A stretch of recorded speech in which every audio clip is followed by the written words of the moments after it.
മക്കളെ, ഞാൻ ഈ പറയാൻ പോകുന്ന ഒരു കാര്യം എന്ന് പറയുന്നത് ഇനി അങ്ങോട്ട് നിങ്ങൾ പഠിക്കാൻ പോകുന്ന എല്ലാ ചാപ്റ്റേഴ്സിലും നിങ്ങൾക്ക് ആവശ്യമുള്ളൊരു സാധനമാണ്. അതായത് പെർസെൻറ്റേജ് എന്ന് പറയുന്ന ചാപ്റ്ററിലും അതേപോലെ തന്നെ അവസാനത്തെ ചാപ്റ്റർ ആയ ഡാറ്റ പിക്ചേഴ്സ് അല്ലെ, വിവര ചിത്രങ്ങൾ എന്ന് പറയുന്ന ചാപ്റ്ററിലും ഒക്കെ നിങ്ങൾ ഏറ്റവും കൂടുതൽ സഹായിക്കാൻ പോകുന്ന ഒരു കൺസെപ്റ്റാണ് നമ്മൾ ഇന്ന് സിമ്പിൾ ആയിട്ട് പഠിക്കാനായിട്ട് പോകുന്നത്. ഇവിടെ നിങ്ങൾക്ക് ഒരു പെർസെൻറ്റേജ് കാണാം, 50%, 50%. ഈ 50%നെ ഭിന്നസംഖ്യയാക്കി മാറ്റണം, അതിനെ ഒരു ഫ്രാക്ഷൻ ആക്കി മാറ്റണം. വളരെ സിമ്പിൾ ആയിട്ട് നമുക്ക് ചെയ്യാൻ പറ്റുന്ന ഒരു കാര്യമാണത്. 50% നമുക്ക് എന്ത് ചെയ്യാം? 50% എന്ന് പറഞ്ഞാൽ 50/100 ആണ്. ഇങ്ങനെ എഴുതിയാൽ തന്നെ ഇത് എന്തായിട്ട് മാറി? ഒരു ഫ്രാക്ഷൻ ആയിട്ട് മാറി. പക്ഷെ ഇങ്ങനെയല്ല, ഇതിനെ നമ്മൾ എന്ത് ചെയ്യണം? സിംപ്ലിഫൈ ചെയ്യണം, ചെറുതാക്കണം. ചെറുതാക്കാൻ ഏറ്റവും സിമ്പിൾ നമുക്ക് ചെയ്യാൻ പറ്റുന്നത് ലാസ്റ്റുള്ള 0 വെട്ടിക്കളയുക എന്നുള്ളതാണ്. വെട്ടി ബാക്കി ആരാണ്? 5/10. ഇങ്ങനെയും പോരാ, ഇതിനെ നമുക്ക് എന്ത് ചെയ്യണം? ഒന്നുകൂടി ചെറുതാക്കണം. ചെറുതാക്കാൻ നമുക്ക് ചെയ്യാം.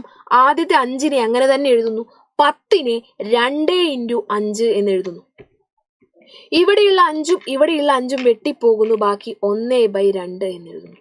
അപ്പോൾ 50% എന്ന് പറഞ്ഞു കഴിഞ്ഞാൽ 1/2 ആണ്. 50%ന്റെ ഫ്രാക്ഷൻ എന്ന് പറയുന്നത് 1/2 ആണ്. കഴിഞ്ഞിട്ടില്ല, ഒരു എക്സാമ്പിളൂടെ ചെയ്യാം. 25%. 25% എന്ന് പറഞ്ഞാൽ നിങ്ങൾക്കറിയാം, അതിനെ നമുക്ക് 25/100 എന്ന് എഴുതാം. ഇതാണ് അതിന്റെ ഭിന്നസംഖ്യാ രൂപം, ഫ്രാക്ഷണൽ ഫോം, പെർസെൻറ്റേജിന്റെ ഫ്രാക്ഷണൽ ഫോം. ഇതിന് നമ്മൾ ഇനിയും സിംപ്ലിഫൈ ചെയ്യുവാണ്. 25നെ അങ്ങനെ തന്നെ എഴുതുന്നു, 100നെ 25x4 എന്ന് എഴുതുന്നു. 25 × 4 ആണ് 100. ഈ 25ഉം 25ഉം വെട്ടി ബാക്കി 1/4.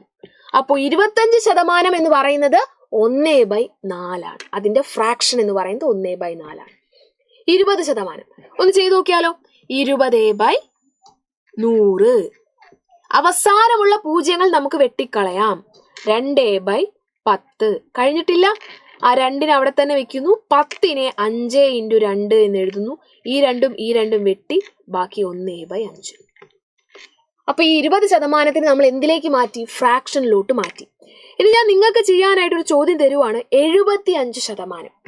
ഈ 75%നെ ഭിന്നസംഖ്യാ രൂപത്തിലേക്ക് നിങ്ങൾക്ക് എങ്ങനെ മാറ്റാൻ പറ്റും എന്നുള്ളതിന്റെ ഉത്തരം നിങ്ങൾ താഴെ കമന്റ് ആയിട്ട് പറയുക. സിമ്പിളാക്കി വിട്ട് കളയരുത്. ഈ ഒരു പോർഷൻ നിങ്ങൾക്ക് 2 ചാപ്റ്റർ മെയിൻ ആയിട്ട് വരുന്നുണ്ട് ഈ ഒരു ഭാഗത്തിൽ നിന്ന്. അപ്പൊ കൃത്യമായിട്ട് പഠിച്ചാൽ മാത്രമേ ഈ ഒരു ഭാഗം ക്ലിയർ ആക്കി ഈ 2 ചാപ്റ്ററിലെ എല്ലാ ഉത്തരങ്ങളും നിങ്ങൾക്ക് എക്സാമിന് എഴുതാനായിട്ട് സാധിക്കുകയുള്ളൂ. അപ്പൊ ഇതുപോലെ അടിപൊളിയായിട്ട് പഠിക്കാനായിട്ട് നമ്മളുടെ ഏർലി ബേർഡ് ഓഫർ ഉപയോഗിച്ചുകൊണ്ട് അവഞ്ചേഴ്സ് ബാച്ചിൽ വേഗം ജോയിൻ ചെയ്യുക. അടിപൊളിയായിട്ട് നമുക്ക് ഒരുമിച്ച് പഠിക്കാം.